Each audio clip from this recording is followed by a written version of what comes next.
आप देख रहे हैं यॉम मनी। कुछ और कॉलर से बातचीत करते हैं। अतुल मुखर्जी हमारे साथ मौजूद है पश्चिम बंगाल से। अतुल जी नमस्कार, पूछिए क्या सवाल है आपका। जी मैम, मेरे 3 SIPs चल रही हैं। वैसे आपका वो जो डिटेल दिया हुआ था, मिड कैप है आपका कोटक का, और स्मॉल कैप हो गया आपका ये कैनरा रुपए को, और मिराई एसेट का मिड कैप है। इक्वल अमाउंट में तीनों में चल रहा है आपका 51,000 का SIP है। ठीक है, लमसम इन्वेस्टमेंट भी है आपकी, वो हमारे पास डिटेल्स हैं। बस दो चीजें बताइए, एक तो आपका गोल क्या है और आपके एग्जिस्टिंग पोर्टफोलियो की वैल्यू कितनी है। मेरा टोटल पोर्टफोलियो वैल्यू है नियर अबाउट 20 लाख, और आपका मेरा गोल वही जानना था। मैं 1 से 1.5 करोड़ को उम्मीद कर रहा हूँ 10 साल में, लेकिन मेरा पैसा निकालने में कोई ज्यादा है नहीं। 10 साल रहे मेरे लिए वही तो निकाल। ओके ठीक, तो 51,000 की इनकी SIP चल रही है। अच्छी बात यह है पूनम जी, 51,000 की SIP के लिए इन्होंने सिर्फ 3 फंड्स को रखा है, ज्यादा क्लटर्ड नहीं है portfolio. Canara robo small cap, Mirae Asset mid cap और कोटक इमर्जिंग इक्विटी, तीनों में 17,000 ईच डाल रहे हैं। इसके अलावा लमसम है कैनरा रोबो स्मॉल कैप में 8 lakh, Nippon India small cap में 4 लाख, टाटा स्मॉल कैप में 4 लाख और क्वांट स्मॉल कैप में 4 लाख। इनके जो लमसम पोर्टफोलियो है उसकी वैल्यू है 18 लाख की। जो SIP पोर्टफोलियो उसकी वैल्यू है लगभग 21 लाख, यानी टोटल मिलाकर पोर्टफोलियो वैल्यू इनकी लगभग 40 लाख के आसपास की है। 10 इयर्स में 2 करोड़ का टारगेट। बताइए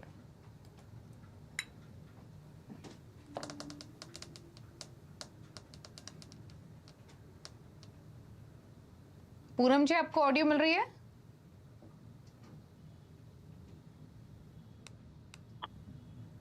चलिए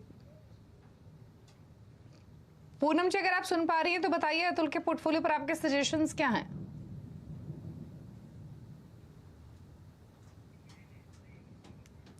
चलिए, कोई तकनीकी खामी है। हालांकि मौसम के मिजाज तो दिल्ली में बिगड़े हुए हैं, लेकिन पूनम जी की फोन लाइन वापस से कनेक्ट करके उनसे बातचीत करेंगे फटाफट से। अगर मैं इनका पोर्टफोलियो का एक बार नज़र दिखाऊं, जो पोर्टफोलियो इन्होंने अपना क्रिएट किया हुआ है, तो उसमें लमसम इन्वेस्टमेंट्स में इन्होंने 4 फंड्स रखे हैं। Canara robo small cap, India Nippon India small cap, in fact सारे ही स्मॉल कैप फंड्स अतुल ने रखे अपने पोर्टफोलियो में लमसम इन्वेस्टमेंट के लिए। और जो टोटल पैसे डाल रहे हैं ये सभी स्मॉल कैप फंड्स इन्होंने चुने। तो काफ़ी अग्रेसिव थॉट है इनका उस चॉइस के साथ जाने के लिए। ऑल्दो जो SIP कर रहे हैं उसमें फिर भी डाइवर्सिफिकेशन है, क्योंकि यहाँ पर इमर्जिंग इक्विटी, मिड कैप और स्मॉल कैप कैटेगरी इन्होंने शामिल की हुई है। पूनम जी से बातचीत करेंगे और समझेंगे इनके पोर्टफोलियो पर सजेशंस। ऑल्दो पूनम जी की सलाह यही है कि जो आपका एग्जिस्टिंग पोर्टफोलियो है, स्पेशली जो SIP पोर्टफोलियो है, उससे आप ऑलमोस्ट 65 लाख के आसपास की राशि एक्यूमुलेट कर सकेंगे इन 10 ईयर्स। लमसम पोर्टफोलियो ऑल्दो आपका अलग है। और एग्जिस्टिंग पोर्टफोलियो की बात करें तो गोल तो आपका अचीवेबल लग रहा है 2 करोड़ का इस इन्वेस्टमेंट से, अगर लमसम इन्वेस्टमेंट को भी कंसिडर करें। बट एक ही चिंता है, वो ये कि आपकी जो लमसम इन्वेस्टमेंट है वो डाइवर्सिफाइड नहीं है। आपने पूरा एक्सपोजर आपने स्मॉल कैप में किया हुआ है। पूनम जी सुन पा रही है? पूनम जी, अतुल के लिए आपके सजेशंस। बताया दीपाली जी कि ये जो इनका लमसम इन्वेस्टमेंट है, Canara small cap, Nippon small cap, फिर टाटा स्मॉल कैप, कौन स्मॉल कैप, ये सभी फंड स्मॉल कैप कैटेगरी में बहुत बेहतरीन है। मगर सारे ही हमें अपने पोर्टफोलियो में शामिल करने की बिल्कुल ज़रूरत नहीं है, क्योंकि अगर ये स्मॉल कैप कैटेगरी अगर नहीं प्रॉफिटेबल रही आगे चल के, तो आपका पूरा का पूरा पोर्टफोलियो लॉस में होगा और आप पैसे नहीं बना पाएंगे। और हमारा मेन जो पर्पस है इन्वेस्ट करने का, वो पैसे बनाना है, अच्छे रिटर्न्स करना है। इसलिए हम हमेशा सलाह देते हैं कि आप अपने पोर्टफोलियो को डिवर्सिफाइड रखें और अलग अलग कैटेगरीज में, ना ही अलग कैटेगरीज बल्कि अलग अलग म्यूचुअल फंड की AMC हैं वो भी चूज करें। तो आप एक अच्छा सा डाइवर्सिफाइड पोर्टफोलियो बनाएं, क्योंकि आपकी जो रकम है इन्वेस्टमेंट की वो बहुत अच्छी है, जिससे आपके जो गोल्स है 10 साल में 2 करोड़ अचीव करने के बहुत आसानी से हो जाएंगे। इसके लिए एक आइडियल पोर्टफोलियो बनाएं। ICICI blue chip, Kotak emerging equity fund, Nippon India small cap fund और क्वांट एक्टिव फंड, ये आप अपने पोर्टफोलियो में रखेंगे तो आप आराम से अपने गोल्स को अचीव कर पाएंगे। और साथ ही जो लमसम इन्वेस्टमेंट्स है उनके लिए अगेन मैं वो बात रिपीट कर रही हूँ दीपाली, जो मैं पहले भी कही हूँ कि जो अप्रैल 1 के बाद जो कैपिटल गेन्स में बदलाव आया है उसका फायदा हमें उठाना चाहिए बहुत सोच समझ के।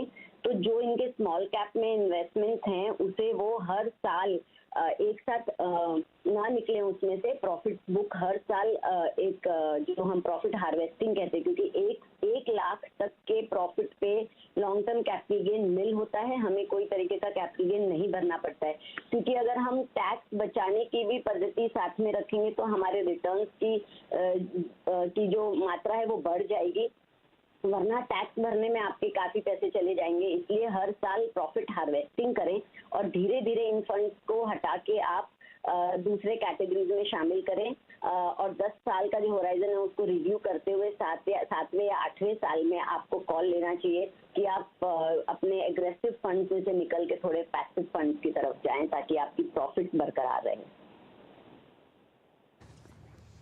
ओके, चलिए, तो आपको सजेशन दिए गए हैं। अब बात करते हैं एक और सवाल की। समीर ने ईमेल के थ्रू भेजा है। 35 साल इनकी उम्र है, 10,000 की SIP कर रहे हैं और फिलहाल इनकी जो कॉर्पस पोर्टफोलियो की वैल्यू है वो 1,80,000 रुपए है। 13 साल में 2 करोड़ का टारगेट लेके चल रहे हैं। HDFC बैलेंस एडवांटेज फंड में 1,000 डाल रहे हैं, Canara bank blue chip equity में 2,000, पराग पारिक फ्लेक्सी कैप में 2,000 और कोटक इमर्जिंग इक्विटी में 1,000। बताइए आपके सजेशंस इनके पोर्टफोलियो पर। देखिए, अगर 1.5 करोड़ रुपए 13 साल में बनाना चाहते हैं और ऑलरेडी जो इनका 1,80,000 का पोर्टफोलियो उसको भी साथ में रखें, तो इन्हें कम से कम 30,000 तक की इक्विटी SIP करनी होगी, जिससे ये अपने गोल अचीव कर पाए। अगर ये 30,000 की नहीं कर सकते तो अपने या तो टाइम होराइजन को बढ़ा दें, क्योंकि जो कंपाउंड इफेक्ट है, जैसे जैसे समय हम ज्यादा लगाते हैं वो बहुत ब्यूटीफुली वर्क करता है। तो अगर आप 30,000 की SIP अभी नहीं कर सकते तो धीरे धीरे उसे बढ़ाएं। और अगेन 10,000 की SIP के लिए 8 फंड मुझे बहुत ज्यादा लग रहे हैं, इसे थोड़ा कंसोलिडेट करें और इन्हीं स्कीम्स में आप टॉप अप करते जाएं 10 to 20% एवरी ईयर, जैसे जैसे आपकी इनकम बढ़ती है। ये एक बहुत अच्छा तरीका होता है to build up wealth slowly and steadily. आप पारंपरिक के फ्लेक्सी कैप फंड में चालू रखें अपना निवेश, कोटक इमर्जिंग इक्विटी फंड में चालू रखें, उसको बढ़ा के 2,000 कर दें।